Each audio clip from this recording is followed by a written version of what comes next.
In terms of Imran Khan himself, in terms of what's happening inside Pakistan, I think one of the most fascinating things is that it appears that Pakistan is in the middle of a revolution to renegotiate the social contract between those who rule Pakistan and the Pakistani people. I actually think that Imran Khan's greatest crime, between quotation marks, is not that he upset the US or upset Saudi Arabia or the UAE or the like. His greatest crime in the eyes of those who have imprisoned him is that he tried to actually use his powers as a democratically elected prime minister to make decisions that a democratically elected prime minister is entitled to make. I think where Imran Khan fell out with the establishment that has imprisoned him and that has sought to arrest him is that Imran Khan actually tried to wield the democratic mandate against an establishment that has often sought to constrain that democratic mandate. And the reason I say that is that when you look at the build-up to Imran Khan's arrest, you can see that there is a very clumsy battle between the popular will and the establishment. First, you have the vote of no confidence, where everybody can see that it's been orchestrated or the like. But when Imran Khan is kicked out of power, when the vote of no confidence proceeds, we see more than 170 charges levied against Imran Khan. The idea being, throw anything that sticks. If it is corruption, defamation, terrorism, money laundering, insulting a judge, tweeting, Facebook post, find something that sticks with Imran Khan. The reason I call it clumsy is because it was not done in the traditional way that we expect establishments to tackle their political opponents. And I think the reason it was so clumsy, the reason why 170 charges were thrown at Imran Khan, was because thousands of Pakistanis took to the streets.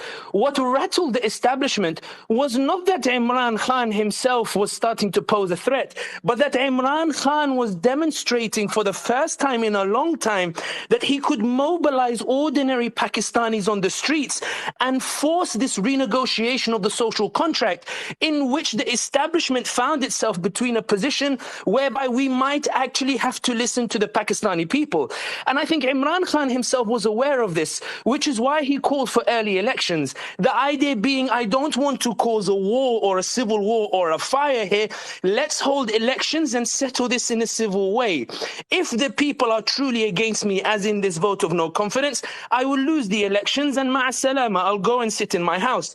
But the reason elections weren't held after the vote of no confidence was because the thousands of Pakistanis that took to the streets indicated that Imran Khan might actually win the elections. In other words, the establishment feared that if we held early elections and Imran Khan won, then Imran Khan would be wielding a democratic mandate against an establishment that already has its rules over how this country should be run. And this is why we saw that they weren't keen on going towards early elections. What really agitated this fear even more was that PTI started winning landslide elections in key provinces. We saw the landslide election in Punjab, which was a sweeping statement on the part of the Punjab electorate that we are not happy with the vote of no confidence, that we have no part in it, and that if we're going to be given a choice, we are ready to vote for PTI. So if you put yourself in the position of the establishment, it's no longer about negotiating who will come to power. You're now in the midst of this sort of irresistible wave where Pakistanis are in the street and they are demanding that they choose their leader as opposed to it being negotiated with the establishment. And the reason why I say this is because one of the reasons that I argue, at least from my research, from my understanding of Pakistan, from my extensive coverage of the issue that has taken place, is that where Imran Khan fell out with the army chief of staff was when Imran Khan tried to suggest a successor to the position of the army chief of staff and to the intelligence chief. And this was considered such an insult to those who are established, the idea that a democratically elected prime minister might have a say in who should be the successor of the army chief of staff in the way it's done in the UK or the way it's done in the US or elsewhere. This was considered so much of an insult that they decided to oust Imran Khan. But going back in terms of the events in the lead up to the arrest, which show why this is a renegotiation of the social contract, is because despite numerous attempts to arrest Imran Khan, the reason they couldn't was not because they didn't have the power, but because they feared the reaction of the Pakistani people. They feared that if they arrested Imran Khan, they would enter into clashes with the Pakistani people, and that's why the continued rallies meant that Imran Khan could not be arrested, and that's why the focus was on how to delegitimize PTI. The strategy of the establishment, from my analysis, is that given that Imran Khan, it was very difficult to arrest him, let us make sure that PTI is not an option at the ballot box. Let's make sure that when the Pakistanis go to vote in the elections, if we can't arrest Imran Khan, let's make sure they can't arrest Qureshi. Let's make sure they can't arrest some of these other PTI leaders. Let's make sure that's not an option at the ballot box, which is why I think it's quite fascinating that Blinken's first comment about free and fair elections comes about after Imran Khan has been arrested as opposed to before, almost as if Blinken implicitly is indicating that now that PTI is not on the ballot box, good luck Pakistan with your free and fair elections. But the point here is that the establishment struggled to arrest a leader in Pakistan in a way they might have easily arrested him previously because the Pakistani people took to the streets. And the only comparison you can make in recent times is 2016 in Turkey when there was an attempted coup and Turks took to the streets to prevent that coup. I'm not saying that there was a coup taking place in Pakistan itself, but I'm saying that people power meant that the establishment struggled to arrest Imran Khan. And that's why, going back to the idea of the clumsiness, when the paramilitaries were sent to the court to arrest Imran Khan, it was almost as if the establishment was saying that, my goodness, this incompetent police won't arrest Imran Khan. The people keep protecting Imran Khan. Let's send a heavy-handed force to go and arrest Imran Khan because the days are counting down to when we constitutionally have to hold an election. So let's arrest him quickly and let's make sure that he gets indicted so that we keep him out of those particular elections.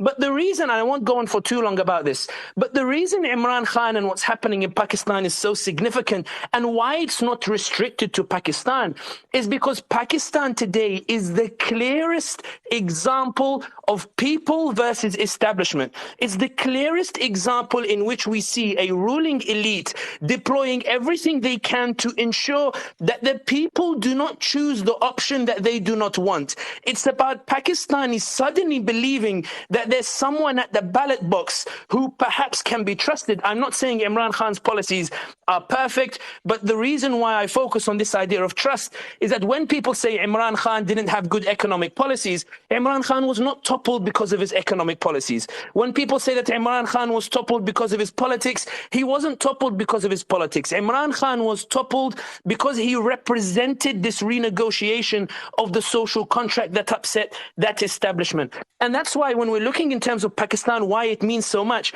is because those in Egypt, those in the Muslim world, those even in Europe are watching it and seeing it plain as day, this careful navigation. And I think that going back to the clumsiness, even when you look at the way in which the Pakistani president, the president of the nation of Pakistan, puts on Twitter, he says, "As God is my witness, I did not sign the Official Secrets Amendment Bill and the Pakistani Army Amendment Bill 2023. The president of the nation of Pakistan has to come out on Twitter to deny that he signed bills of parliament, but doesn't have the power to reverse those bills. Despite his claim, he doesn't have the power to reverse it, suggesting that Imran Khan's challenge to the system in Pakistan has been so potent and so powerful that the establishment is no longer even operating within the realms of the political order or within the laws of the state." But to conclude on this, the reason why I mention all of that is to highlight that some people will debate the details of selling the watch. Some people will debate the details of the economic policies or the political policies.